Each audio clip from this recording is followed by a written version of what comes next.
One of the important and indeed very dramatic plot points of Philip K. Dick's novel The Man in the High Castle has to do with an attack that's carried out within the Pacific States of America on the Nippon Times Building by the SD, the Sicherheitsdienst, these police that are being used by the Nazis to interfere with business on the side of the border, right, in the Japanese territory. And there's a really important meeting that is taking place about Operation Dandelion, as we find out, between Wagner, who is an Abwehr operative, that's naval counterintelligence, and General Tedeki, who is supposed to be retired but actually still has a very important role within the Japanese government, particularly in relation to military matters. And they're having this secretly at the Nippon Times Building, organized under a cover by Tagomi, who is, a trade executive, and so this provides a certain sort of blind, you could say. But the Nazi authorities are wise to this, and so prior to the attack, we see several different going back and forth about the Rudolph Wegner guy by these two important Nazi officials who are often at counter purposes with each other. The SD chief Kreuz von Mera, and the Reichscounsul Reiss. And so in a little bit before this, in chapter 11, we have this discussion going on between them. And Kreuz von Mera says, we're going to get this Wagner guy. He's on his way to this appointment. We have to pick him up there on the spot, run in, grab him, run out. And Reiss says, suppose his appointment is with some extremely high-placed Jap officials. There may be an emperor's personal representative in San Francisco right now. And Kreuz von Mera says, it doesn't matter. He's a German national, subject to Reich's law. I have a commando squad ready, 5 good men. They'll get in, and they'll walk right up to the door. They're dressed just right, pretty much as you are. Right in plain sight, broad daylight, up to this Wagner. Gather around him, appear to be conferring, message of importance. No violence, just Herr Wagner, come with us, please, you understand? And between the vertebrae of his spine, a little shaft, a pump, upper ganglia paralyzed. Then out again, back to the car, back to my office. The Japs will make a lot of racket, but polite to the last. And then he's making fun of them. And then there's a call that comes in to Reiss, and it's from the highest level of the German Reich, from the Chancellor himself, Goebbels, in this case, who's just taken power, and saying that you are to cooperate with the SD chief on this.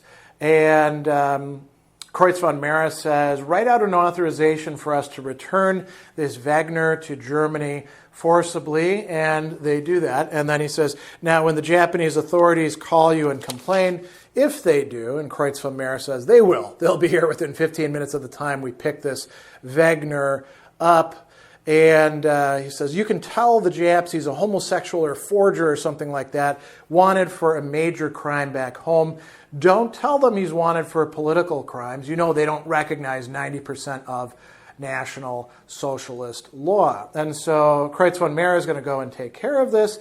And the Reichscouncil thinks about this, what am I going to do in this case? And he says, it might be worth seeing how a little foot dragging here and there could possibly stall your activities, Herr Polizeiführer, something negative that could never be pinned down. For instance, when the Japanese come in here to complain, I might manage to drop a hint as to the Lufthansa flight on which this fellow is to be dragged away. Or, barring that, needle them into a bit more outrage by just the trace of a contemptuous smirk, suggesting the Reich is amused by them, doesn't take little yellow men seriously. And if they get angry enough, they might carry it directly to Goebbels. All sorts of possibilities. The SD can't really get this fellow out of the PSA without my active cooperation. If only I can hit on precisely the right twist. And What's his motivation? He says, I don't like people who go over my head, right? So the commando squad is ready. Reiss has said that he is going to handle the Japanese. They've got kind of a division of labor going on here. And then we get to the fateful chapter 12, where the attack is being discussed. So the desk intercom buzzed. Mr. Tagomi pressed the button. Mr. Ramsey, his assistant's voice came. Sir, there is a group of SD men in the downstairs lobby. They're attempting to take over the building. The Times guards are scuffling with them. It goes on. Army MPs are on the way, plus the San Francisco Kempetai, the police, right? And so Mr. Tagomi says, thank you, Mr. Ramsey. You have done an honorable thing to report placidly.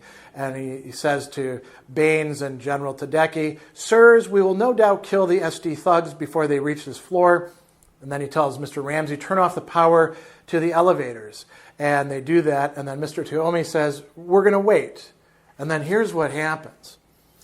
He opened his desk drawer and lifted out a teakwood box. Unlocking it, he brought forth a perfectly preserved U.S. 1860s Civil War Colt 44, a treasured collector's item, one of the things that he's bought from antiquities, American antiquities store run by Robert Childen.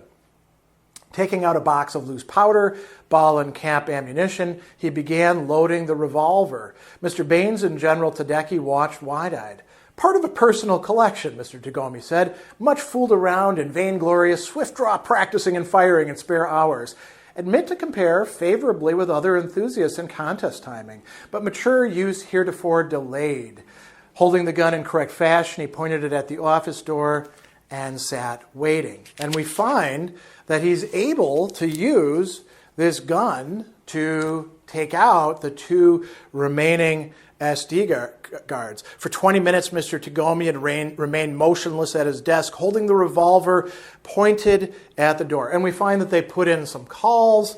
Tedeki calls Tokyo.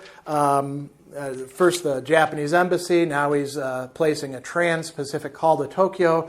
He says, I will consult with the War College. They will contact Imperial military forces stationed nearby us. And Tagomi thinks, so we'll be relieved in a couple of hours. Maybe Japanese Marines from a carrier armed with machine guns and mortars. But that's going to be quite a while, right? And then there's a call that they place to the German consul. And they're like, let's make this really dramatic. And so Tagomi calls and he says, I'm ordering the arrest and trial of your band of cutthroats and degenerates who run amok like blonde berserk beasts unfit to even describe. Do you know me, Carol? This is Tagomi, Imperial Government Consultant. 5 seconds or waive legality and have the Marine Shock Troop Unit begin massacre with flame-throwing phosphorus bombs. Disgrace to civilization. He doesn't actually have the consul. He's just got some SD flunky, right? Actually, he's calling Kreutz from Mera. And so, it doesn't actually work out. He's not going to get a result from this. And then the SD men come in. Two burly white men appeared, both armed with pistols, equipped with silencers. They made out Mr. Baines. Das ist one said. They started for Mr. Baines. That means that's the guy. At his desk, Mr. Tagomi pointed his Colt 44 ancient collector's item and compressed the trigger. One of the SD men fell to the floor. The other whipped his silencer-equipped gun towards Mr. Tagomi and returned fire. Mr. Tagomi heard no report, saw only a tiny wisp of smoke from the gun, heard the whistle of a slug passing near. With record-eclipsing speed, he fanned the hammer of the single-action Colt, firing it again and again. And we have this gruesome description. The SD man's jaw burst. Bits of bone, flesh, shreds of tooth flew in the air. Hit in the mouth, Mr. Tagomi realized. Dreadful spot, especially if ball ascending. The jawless SD man's eyes still contained life of a kind.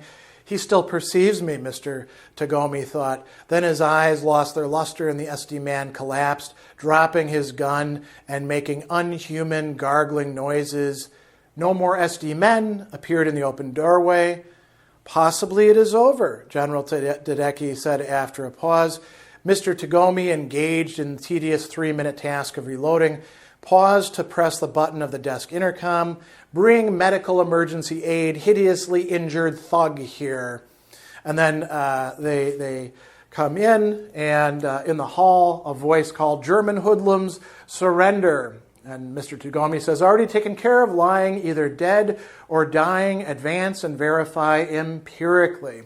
So what's happened, the crisis seems to be over, but this is actually going to place Mr. Tagomi himself into a crisis. As we see, he has had to kill 2 men in order to save one, albeit one who's got a very important mission, but who's already carried out his mission, and this lies very heavily upon him, and he begins casting the euro stocks for the oracle to find out what he ought to do to come back to some sort of balance.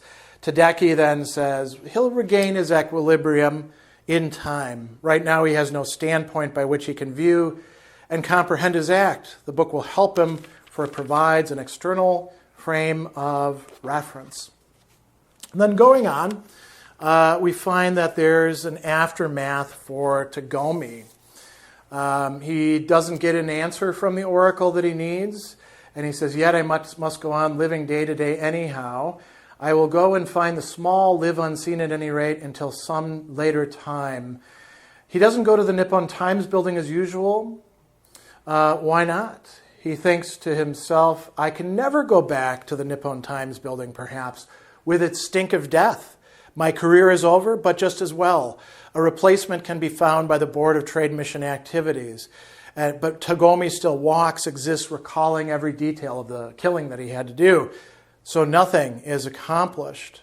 Hopeless wherever one looks. And then, of course, he has this interesting experience, which is facilitated in part by his attempt to sell or resell the pistol back to its original seller, Mr. Childen, right, who won't accept it, but who does sell Tagomi a new piece of jewelry by Frank, and he has a very interesting experience as a result of that, which we'll talk about elsewhere.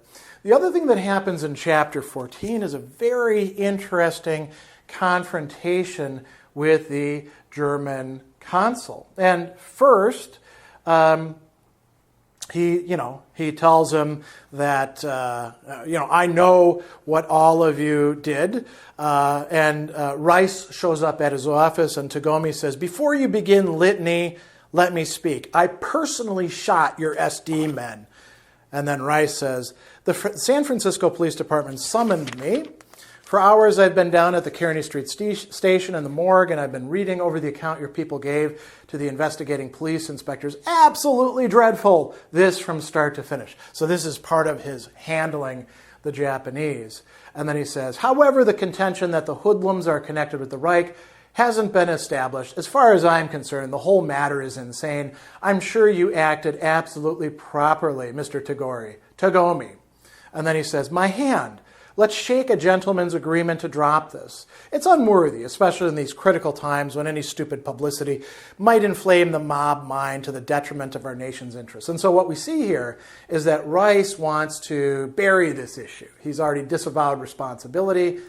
And Tagomi says something here very interesting. He's no longer acting as something like a diplomat.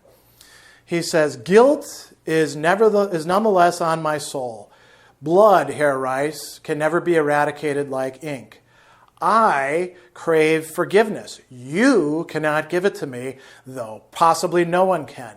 I intend to read famous diary by Massachusetts ancient divine Goodman C. Mather, deals, I am told, with guilt and hellfire et alia."